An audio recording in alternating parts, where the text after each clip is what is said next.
Hello friends, welcome you all to Shakti's Knowledge Hub. Myself Shakti Suganya. Hope you all doing good.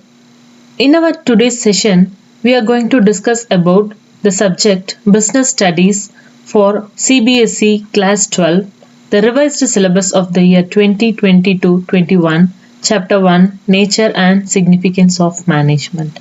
Let's see what is management. Management is an art of getting things done with and through others. What we will be calling as art, the performing one, like the dance, the art, and some of the other activities. So, just like that, management is also a thing need to be performed in an organization. So, through that, we will be getting a work done by some people or else through other people.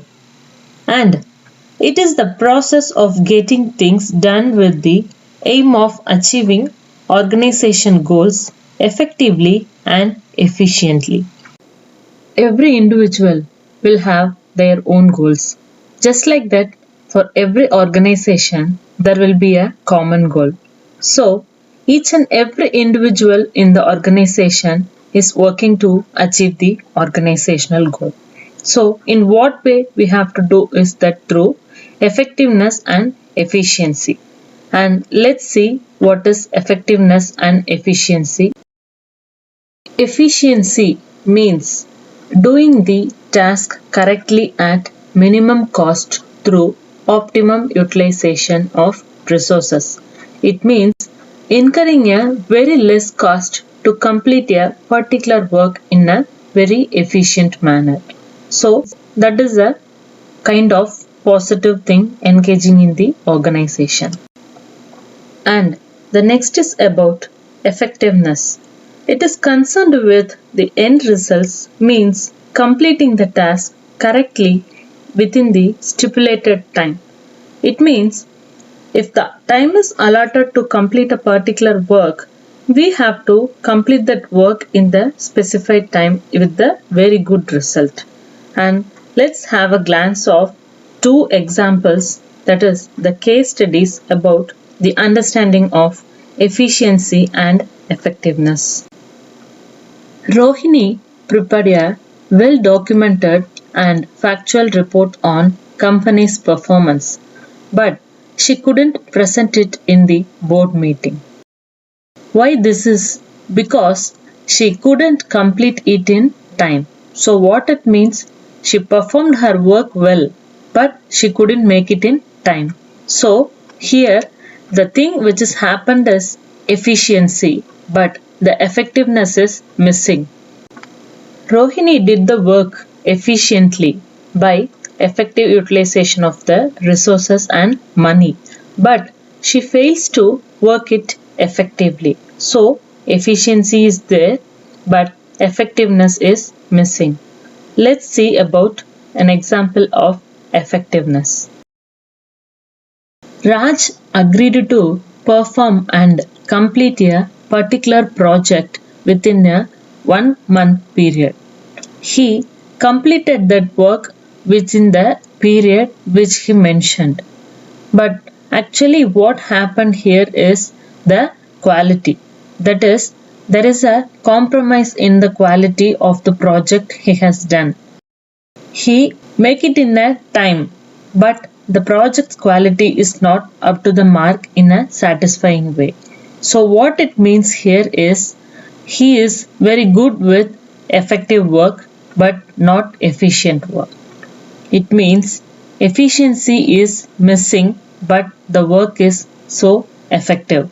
So that is what the example tries to explain about the effectiveness and the efficiency. So now we are very clear about the term efficiency and effectiveness. Efficiency is all about the money and the resources utilizing in a proper way, and effectiveness is all about the time which we are taking to complete a work. And let's see what is required in a management. Although the efficiency and effectiveness are different and both has its own meaning and nature, yet they are interrelated. So every organization need to have both efficiency and effectiveness to have a better result for its organization to achieve its goal in a effective way as well as in a efficient manner. And here is the quick chart to understand all the combinations of both the terms effective and efficient. If you are seeing the first picture, it shows there is effectiveness as well as efficiency. So the work is correct as well as done it in the quick time. And the second picture explains the thing is efficient but not effective. It means the work done slowly but it in a correct way. And the third picture shows the effectiveness but not efficient. It means the work done quickly but in a wrong way. And the last is about completely negative. It means both is ineffective and inefficient. The work is also slow as well as the work done in a wrong manner. So this is a quick understanding for effectiveness and efficiency. Next topic is about characteristics or the nature of management. So here are the list. The first one is management is goal oriented process and it is pervasive in nature.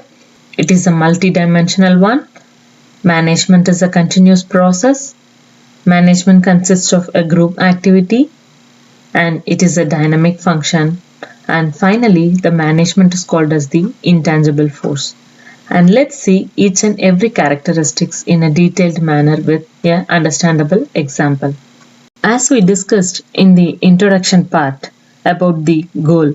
So, every organization is engaging to work according to its goal for achieving an effective result. It is to achieve already specified and desired objective by proper utilization of available resources. And the second is pervasive in nature. It means the management is applicable and common to the entire world. Management is universal in nature. Management can be used anywhere at any time at any way. But the thing is, everywhere management is required. So, the size of the business, the nature, the type, the economic status, that is the level of investment, and its location or its level, anything doesn't matter. But only thing is, everywhere management is required. And the third one is multidimensional, as it involves the management of work, people, and operation. If you want to manage a people, management is required. And also to engage a work as well as to engage an organization's operation, management is required everywhere. And the fourth one is about the continuation of business process. That is, management can't be stopped at one time. Like if you are doing for 1 minute and can't be stopped. You have to do the management work in a continuous manner.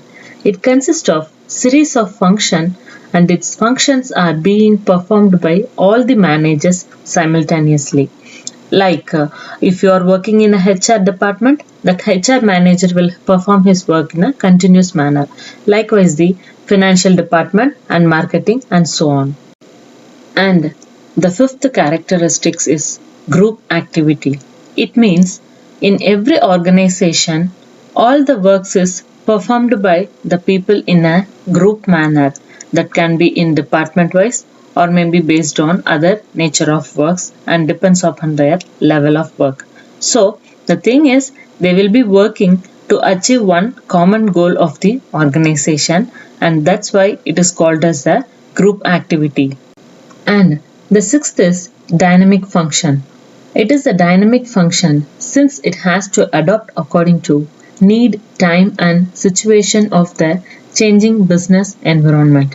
It means whenever the changes is required for the business, the management should be ready to adopt it. It can be either in financial wise or maybe the nature of business and so many other things. So here is the example. Like we all know about McDonald's. They have made so many major changes in their menu to have a good survival in the Indian market. And the last characteristics of management is intangible force. It means the management is intangible in nature. We can't see it, but we can feel it and realize it and we can find a result out of it. It is a intangible force as it cannot be seen, but its effect can be felt in the form of results, like whether the objectives are met and whether the people are motivated or not, and there is a orderliness and coordination in the work environment. So the management is intangible in nature. We are going to discuss about the objectives and the importance of management. Let's see what is objective. Objective is the purpose or the aim, for what purpose we are running or for what purpose something is going on. So just like that, in organization also and in management point of view, there will be some objectives. That is the aim or the purpose or the objective of running an organization or doing a management. So here we are going to see what are the different objectives of the organization. The objectives of management has been categorized in three different aspects. The first is organizational objective, and the second social objective, and the third personal objective. And the same organizational objective is further classified with three other aspects called the survival, for the profit and growth. And let's see each and everything in detail with understandable examples. The first objective of management is the organizational objective. Every organization has its own objective. So, each and every individual in the organization is working for attaining the common objective of its organization. So, here this picture clearly explains that the target or the objective is in the middle. So each and every individual in the organization is focusing or working towards that particular objective. To achieve it only, every individual is working. And let's see what are the other things coming under the organizational objective. The first aspect under the organizational objective is for its survival. Let's take an example. Suppose you are starting an organization or any small business. What you will think? You want to continue your business for a long period of time. So that is survival. If you want to keep your business in a continuous manner and to continuously surviving it for a long period of time, definitely we have to struggle for and we have to work for each and everything. So for the purpose of its successful survival, every organization has to work. Earning enough revenues to cover cost. That is, the organization has to work hard to earn more money or to earn more revenue to cover the cost or the expenses is incurring for its business purposes. And management by taking positive decisions with regards to different business activities ensures survival of business for a long time. Every organization will have the different activities to be performed for its survival. So, while considering about that, the organization, that is the management, should take a positive and effective decision making for the successful running of a business. Being a person running a business, do you think that survival alone is enough for your business? Definitely not, right? So what is the main aim or the objective of every organization? Profit. So the second sub-objective of the management is to attain a profit. To cover the cost, and it plays an important role in facing business risk and successful running of business activity. Every business has its own risk that can be expectable or maybe unpredictable one. So organization and the management should be very conscious in managing all their risks and also to cover the cost which is incurring for the business. Automatically, the profit will be the main thing required for every organization. The third aspect of the organizational objective is the growth. Just imagine you have started the business. First, you have to struggle for its survival. Then, working to achieve a profit. And what will be the expectation for every individual? The growth. because no one will be preferring to stand in the same position for a long period of time. Then what will be the preference? The growth. Yes, it's absolutely a true one. Everybody will prefer to have a growth by individual or maybe a organization point of view. So here is the points. To improve its future prospect. You want to improve your business for its future wellness and its goodness. And the growth is required in all the aspects of the business. Management must ensure growth which can be measured by increase in sales, the number of employees, number of products, additional investments, etc. So each and every aspect of its business should be in a positive way. That is, there should be some growth in each and every aspect of the business. Your sales should increase, the employees number count should be increased, and the number of products what you are manufacturing should also get to be growth, and the additional investment for the wellness of your business. So everything should grow in a positive way. There should be a upward level of improvement in the business. So that is the different objectives of the organization. The second objective of the management is the social objective. You all might hear about the term CSR, that is corporate social responsibility.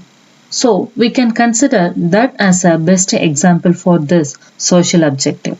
So every organization is preferring to have the growth and positiveness in its business first. So once it is attained, the organization will be started to focusing towards the society. Let's see the point. To provide some benefits to society like applying environmental friendly practice in the production process and giving employment opportunity to disadvantaged section of society. So the societal care can be in any form, not only in the way of production or maybe by giving the employment opportunity. The organization can give any possible benefits to the society by giving free education to the needy people, the health or the medical facilities in the villages or maybe the place where the facility is lagging, and providing proper roads, providing proper transport facilities, and providing foods to the needy people. So all this thing can be coming under the category of the social responsibility. In simple, it is the objective of the organization to have a care and importance towards the society, because without society, every business is not possible. That is the reason every organization should have its social objectives too. The third and the most important objective of every management should be the personal objective. It means focusing towards the people who is working for the organization, because without employees, no organization is running in a possible way. Let's see the point. It's to focus on diverse personal objective of people working in the organization which need to be reconciled with organizational objective. So, while framing the objective of the organization itself, they have to focus towards the people who is working for them. That is the employees of the organization. They are the pillar for the successful running of every business. And here is some of the listed examples like fair remuneration, proper working condition, training and development, participation in management, and security of services. What are all the possible things which will help the employee to get satisfied? All those things to be provided by the management, that is the organization, for the employees. Then only the employees will prefer to continually working in the organization for a long period of time. You might have heard from your parents or maybe from some of the people. I have been working in the organization for 10 years or 20 years. You might ask them, or you can ask them, why you are continuously working in the same organization? Definitely, they like to be there. The organization might provide the facility or some of the required things for the employees. So that can be considered for every employee to stay in the organization for a long period of time. And this is what the personal objective of the organization. And here is the easy and quick chart for the understanding of all the three objectives of the organization with examples. The next topic is importance of management. It means why management is playing a very important role for every organization. That is why it is needed for an organization. The first important reason why management is important for an organization is achieving group goals. Management creates teamwork and coordination in the group. Only management will have a possibility to create a teamwork and coordination among the people in a group. And the next point is manager gives common direction to individual efforts in achieving the overall goal of the organization. Let's see this picture as an example. If there is a manager who is guiding all the employees or all the members in the team means he will track them in a common way. So all the people are listening to the words of that manager and working towards that objective. If they want to achieve that objective, after listening to that manager's words, they all will be working together as a team and with the good coordination, they can achieve it. That is achieving the group goal.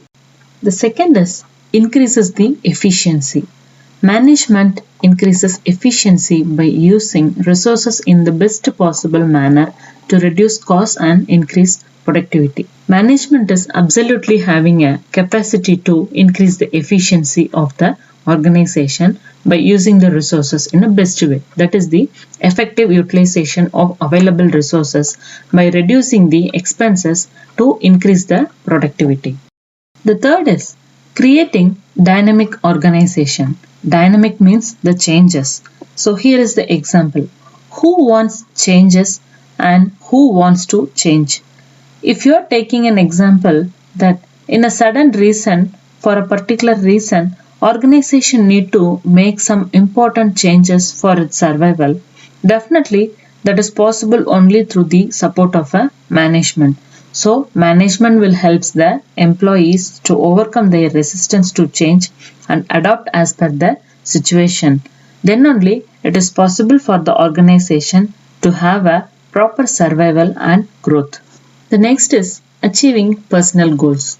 As we discussed in the previous topic, the organizational objectives not only focus towards its own, that is only for not the business purposes, but also for the personal goals. For each and every individual who is working in the organization, they may have some of the personal goals to achieve. So the organization has to help the employee to achieve their objectives too. So in that aspect also management is needed.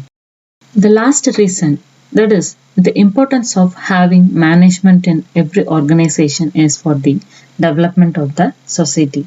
Just the same the previous thing what we discussed in objectives. So it is the responsibility of every organization to take care of the society and its development with the support of the management team in the organization.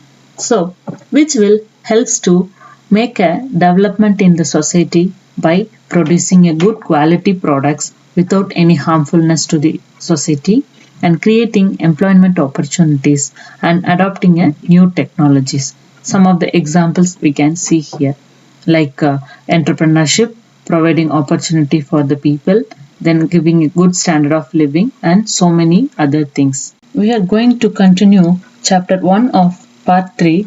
Management is an art or science or the profession. Let's see it in detail. Still in the field of management, there is an argument and discussion going on whether we can tell management is an art or management is a science or management is coming under a profession. So under that, today we are going to see about management, whether it is an art.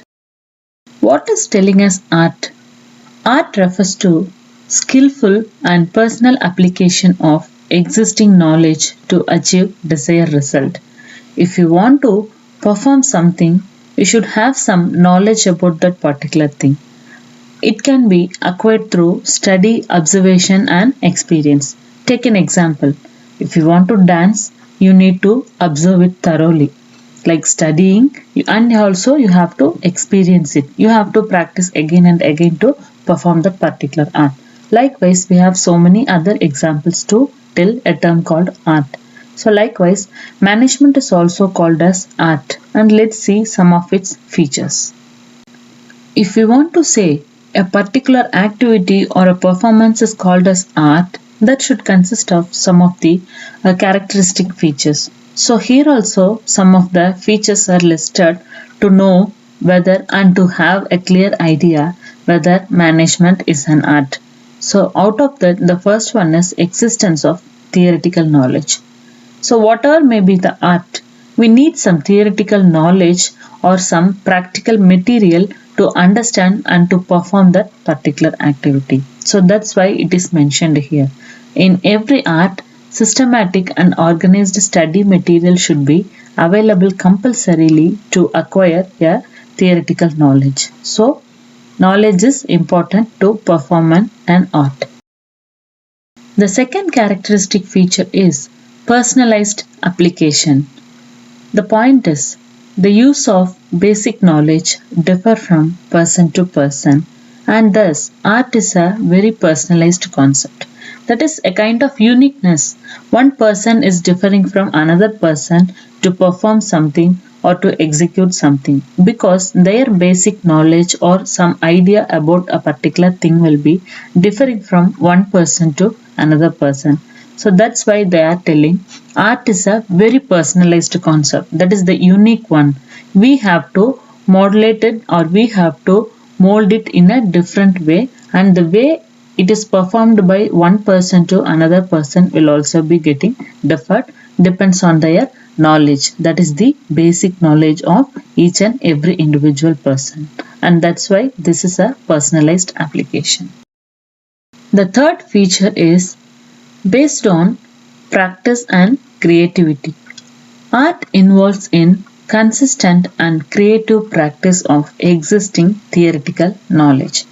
We have something as a record, we have something as a practicing mode, but thing is we have to practice again and again to perform that particular art in a very effective way, and also that should be in a creative way, because being in this competitive situation, every art, it can be any other particular thing or maybe any management oriented thing, we have to perform with more practice, then only we can give the result in a very good manner.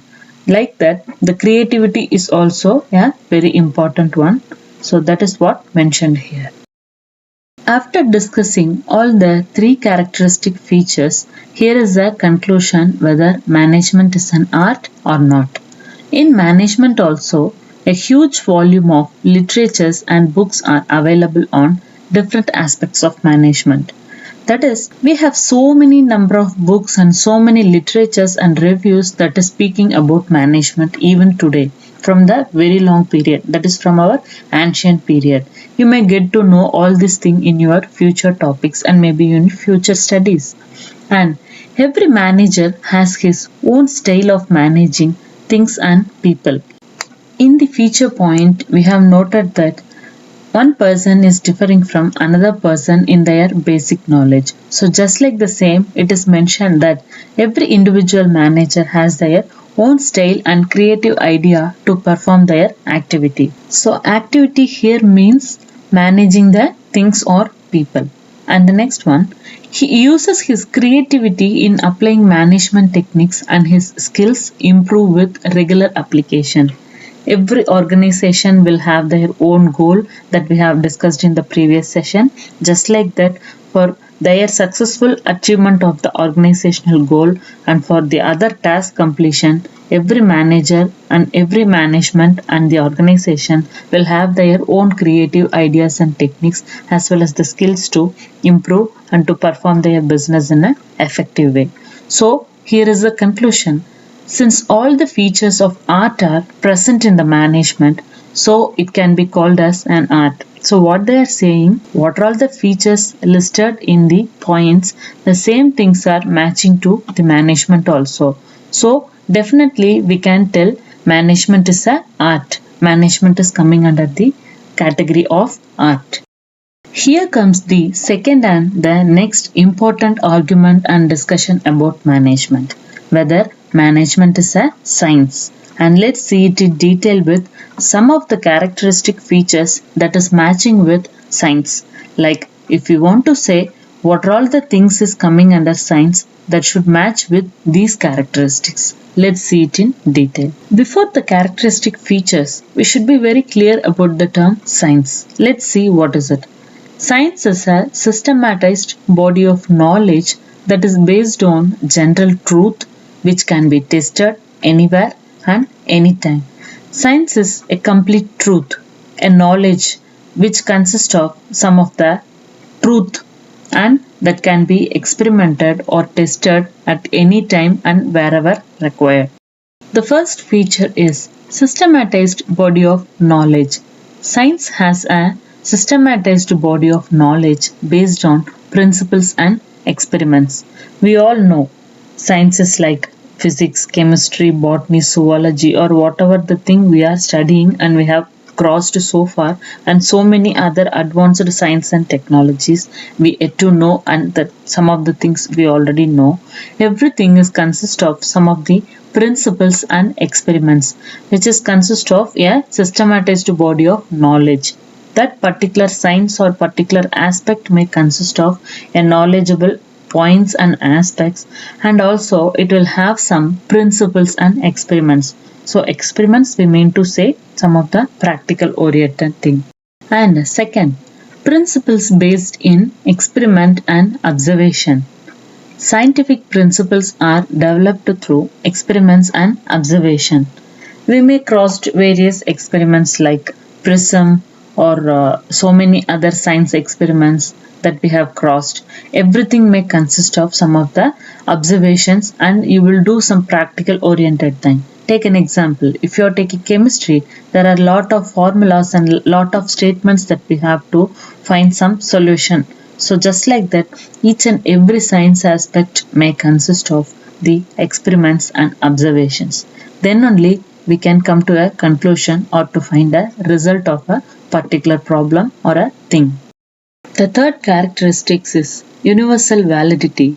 Definitely, this science is called as a universal one because everything has been experimented and observed, and then only people are coming to a conclusion. So, it is applicable to the entire world wherever it is implementing. Let's see what the conclusion says. Management has a systematic body of knowledge and its principles are developed over a period of time based on repeated experiments and observations which are universally applicable, but they have to be modified according to the given situations. So what they are saying here is management is also having a body of knowledge. It consists of some set of principles and was developed over a period of time. From long period management was there. And in what basis they have done? It is based on the repeated experiments and observations. There were so many number of experiments, researches and observations has been done in the field of management also, and there has a proof too. But the thing is, we have to implement it according to the situation. And the next point is, as the principles of management are not as pure as the principles of science. So it may be called as inexact science. Science consists of complete principles, and in case of management, it is little varying. It is getting different. So this management will not be called as the pure science. We can tell it is an inexact science.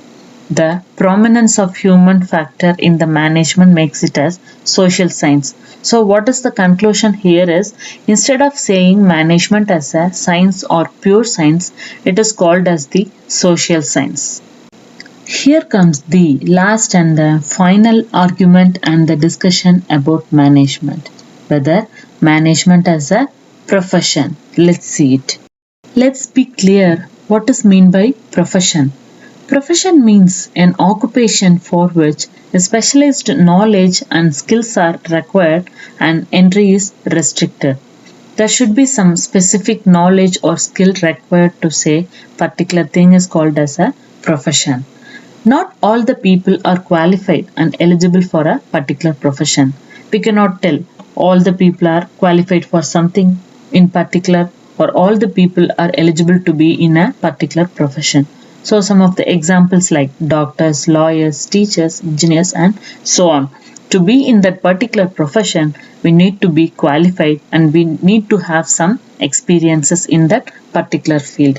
And let's see some of the characteristic features which is telling a particular thing or a particular eligibility called as the profession. The first characteristic feature is well-defined body of knowledge. All the professions are based on well-defined body of knowledge specified with particular qualification and experience. If you want to tell that you belongs to that particular profession or maybe you belongs to that particular field, definitely a particular set of knowledge is required to be in that profession. The second is restricted entry. The entry in every profession is restricted through examination or through some minimum educational qualification. We cannot tell after completing schooling or maybe some irrelevant education of a UG background or something that I am a doctor. Like that, I am an engineer and I am an IAS. Just like that, we need a particular minimum level of educational qualification or maybe some experience at least, as well as some of the examinations to be crossed. Once you have done with any of these things like examination or a good qualification, you can tell that you belongs to particular profession. So that's why the entry is restricted here. The third is professional association. All professionals are affiliated to a professional association which regulates entry and frames the code of conduct relating to a profession. So whatever the profession you are taking, that may be a doctor or an engineer or maybe teacher or whatever it is, there is some association. That is, a group of people or a team of people will be engaging in a formal way to provide the regulation for or to lead the people who is coming under that particular association. That we will be seeing in so many examples in the future. The fourth is ethical code of conduct. Ethics, legal or a moral rules every individual follow to maintain some disciplines in a particular field. You may belong to any profession. All professions are bounded by a code of conduct, some set of written and a specified regulations and rules to be followed, and that will be guided by the senior people or the people who is leading that particular association. So they will guide the behavior of all its members. They will be taking care of all the members. If anybody crossed out of it, they will be get punished, or if anybody is in that particular association, everyone should follow the code of conduct. And the final characteristics under this topic is service motive. The main aim of a profession is to serve its client. Just like the previous examples, you may belong to any profession, an IAS officer, a doctor, an engineer or anybody like a teacher. There should be a service behind that particular profession. The motive of being in one particular profession should be serving to their clients or serving to the people who is belonging to that or who is waiting to get a benefits from that particular service or profession. Let's see what is the conclusion here, whether management as profession or not.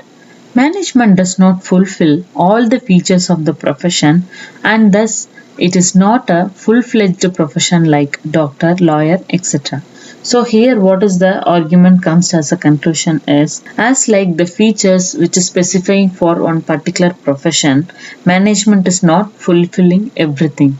So we cannot tell management is completely a profession just like a doctor or a lawyer. Very soon it will be recognized as full-fledged profession, because in recent days there are so many modifications is happening to prove that management is also having all this eligibility. So according to the belief of the people who has an argument about the thing, definitely management will also be called as a profession in future. We are going to discuss part 4 of chapter 1. That is the last portion in chapter 1. The topic is about levels of management and functions of management. Let's see one by one with examples. The first topic in today's discussion is about the levels of management. We are very clear about the term management. Today, let's see what are the levels in management. Levels of management means different categories of managers, the lower to the highest on the basis of their relative responsibilities, authorities, and status. In every organization or in every workplace, you could see the people in different cadres. They may be categorized from high to low or maybe from low to high. So, here in every management and under every organization's management concept, the management's levels has been categorized in a three bases. Let's see each of them in detail with examples. There are three levels of management that is mandatorily followed in every organization. They are top level management, middle level management, and lower level management. The task what they are doing will be getting differ from one level to another level. But the thing is, all the people in each category is managing some particular thing or category of people. The first is top level management. Here, people consist of chairpersons, chief executive officers, chief operational officers or equivalent and their team. Chief task is to integrate and to coordinate the various activities of the business, framing policies, formulating organizational goals and strategies. So there is an example here. The responsibility of the top level managers is overall strategic vision for the organization and rank highest in the organizational hierarchy. We can take one easy example for your understanding purpose. You guys are studying in school. You may see different level of people starting from the correspondent and chairpersons till the ground level workers. So there also we can easily categorize them. So the chairpersons or head of the organization, that is the head of the institution, will be coming under the top level managements. And there are so many subjects which is covering in a schools. Each and every subject will be handled by many teachers for different classes. So to take care of them or to manage them, there will be one head. Under them, some teachers will be there. So those heads can be considered under the middle level management, and the teachers or one particular people who is representing the students or maybe who is taking care of the set of students in the class, they can be in the next level of management because they are representing the entire people who is coming under them. So, what is the role of people in the top level management? That is the question here, right? They are the person who is framing the policies, rules, regulations, vision, mission, and they are the people taking the very important decision related to the organization. Without their consent or without their approval, none of the other people who is coming under the next two levels and next to them cannot work. With their approval only, the other people can able to engage in the organization. So that's why this category of people is coming under the top level management, like all the executives in the top level. The second is middle level management. It consists of divisions of departmental heads, plant superintendents, and operational managers. The main tasks are to interpret the policies of the top management to ensure the availability of resources, to implement policies, to coordinate all the activities, ensures availability of necessary personnel and assign duties and responsibilities to them. So, this middle level people is playing a very important role in connecting the top level management and the supervisors, that is the lower level management. So here, as we discussed in the previous slide with example, the department heads, the various departments which is engaging in the organizations like HR department, marketing, finance, accounts, operations, these people and their heads will be coming under the middle level management. So they are the connecting people and they will be receiving the policies and procedures and what all the different thing which is conveyed by the top level management, and that will be taken to the lower level management, like they are the real executors of all the activities which is assigned by the top level management. So they have to take care of the responsibilities by conveying to the lower level management, and they have to identify what are all the requirements for the organization, like number of persons required to perform one particular task and so many other things. The last and the third level of management is the lower level, supervisory level management. It consists of foreman and supervisors, etc. The main task is to ensure actual implementation of the policies as per directions, bringing workers' grievances before the management and maintain discipline among the workers. So, here is the example. They are responsible for day-to-day supervision of workers and take their directives from middle level managers. These lower level people are representing to other blue collar workers and people who are coming under them. They will be receiving the informations and communication and orders from the middle level management, which is conveyed to the middle level management from the top level management. And they are the person who is taking care of all the executions here.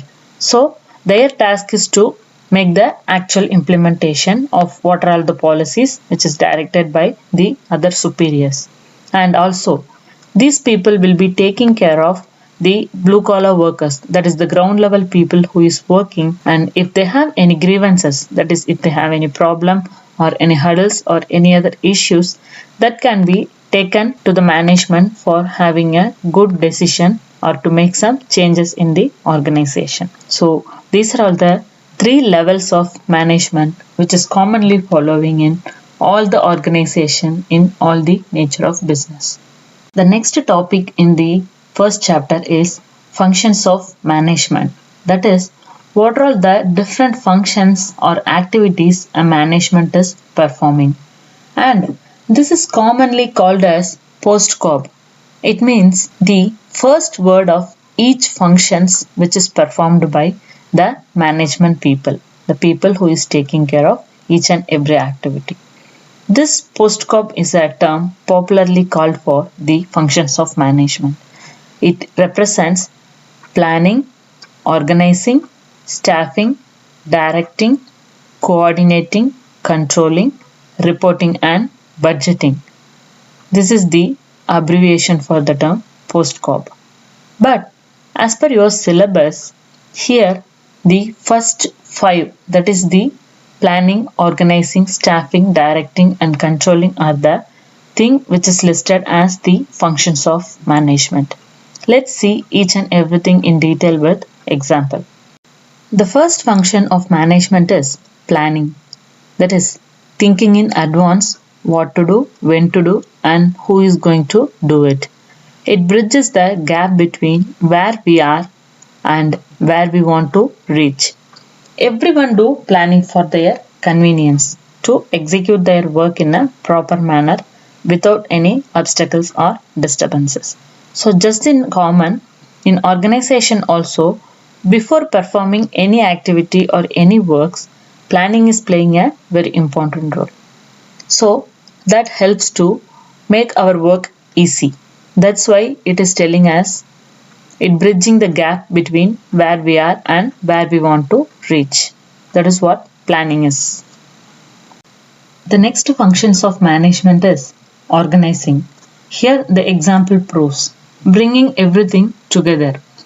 Organization means deciding the framework of working, how many units and subunits are needed, how many posts are needed, how to distribute the authorities and responsibilities.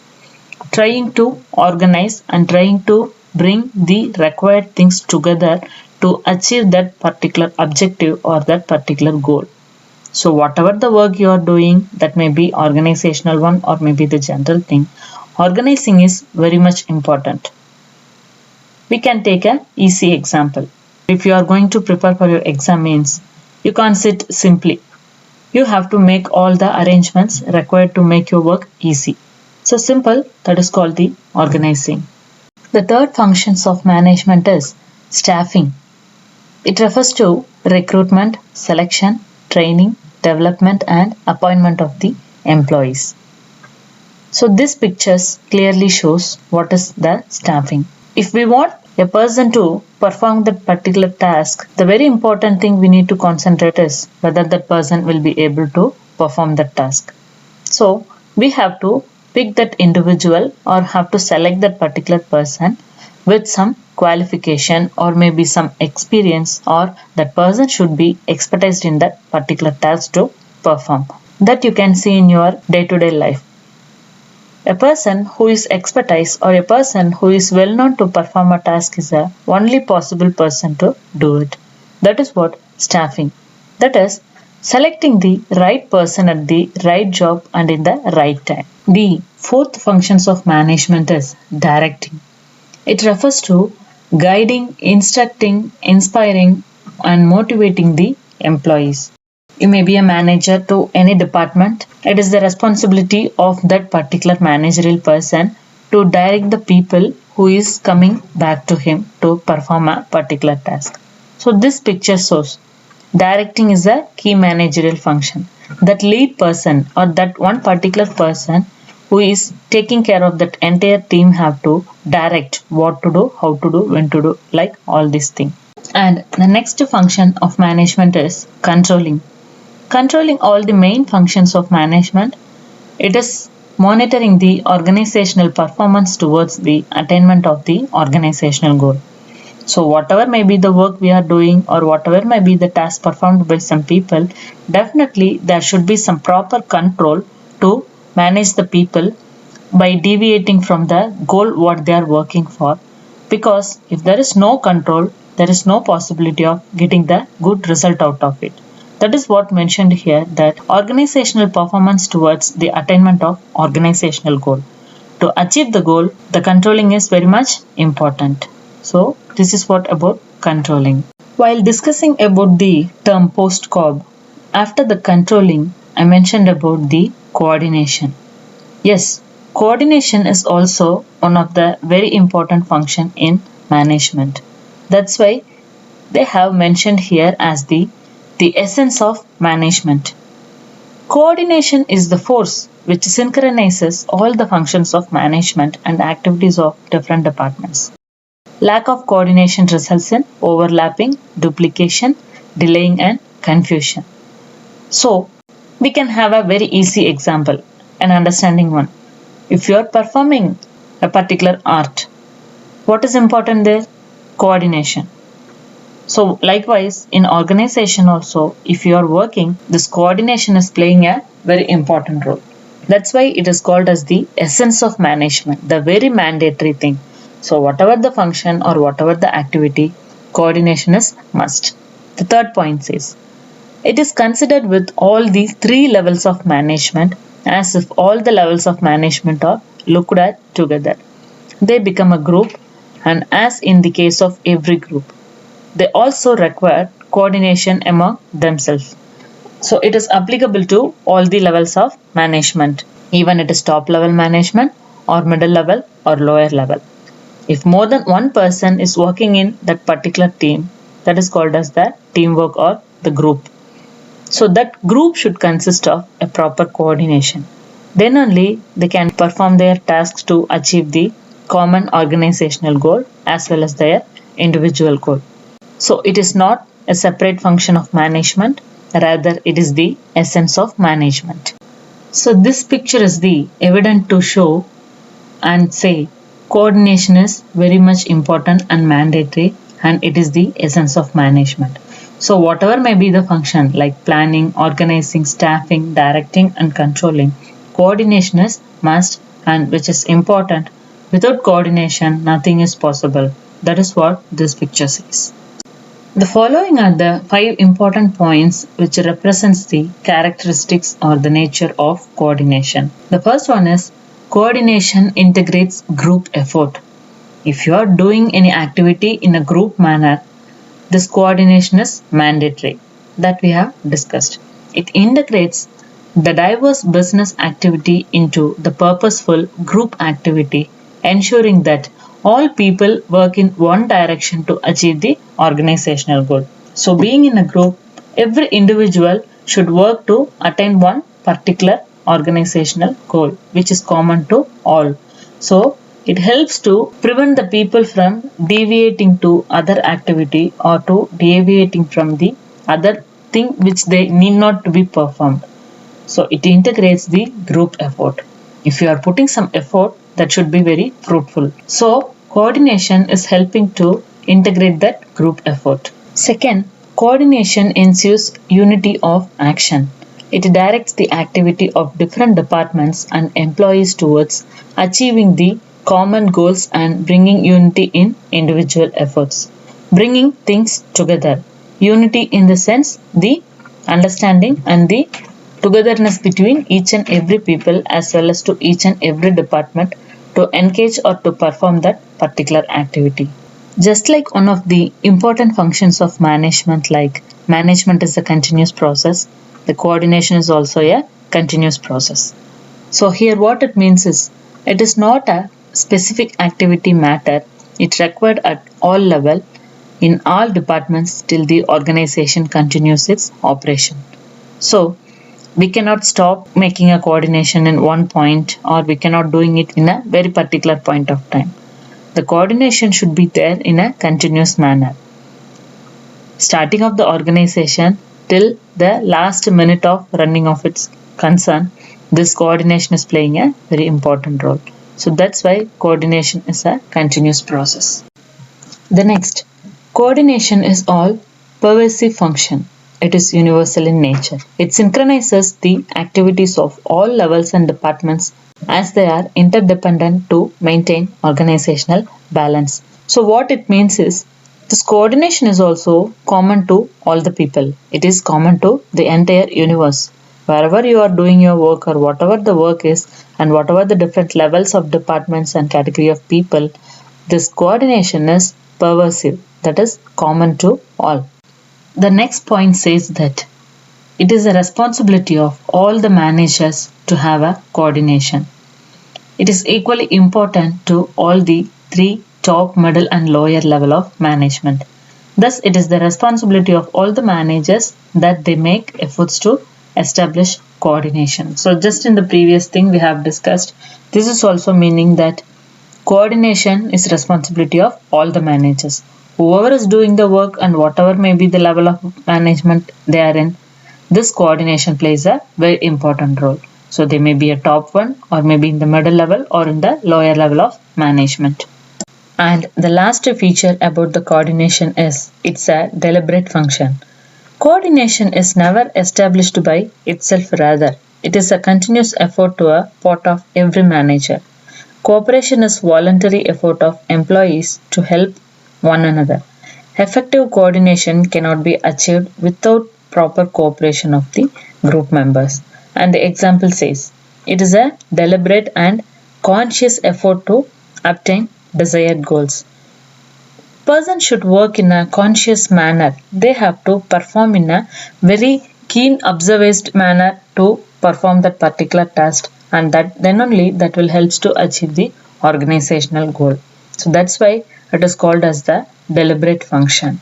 It should be coming in a conscious manner, not making by giving some training or not by giving some practices or some of the other additional efforts to make this coordination as an active one. That should be in like a inbuilt one. Okay friends, with this we are concluding chapter 1 with the last two concepts, the levels of management and functions of management. The levels of management consist of 3 levels, the top level, the middle level and the lower level. And the functions of management includes planning, organizing, staffing, directing, controlling, and finally the coordination is considered as the essence of management. Hope you all got a very clear idea about the topics under chapter 1. We'll meet you all soon. Like, share and subscribe to Shakti's Knowledge Hub if you're not yet subscribed. And don't forget to hit the bell icon for future notification. And also, don't forget to mention your requirements in the comment box. Shatter the breakbends and relish your success journey. Have a good day. Bye.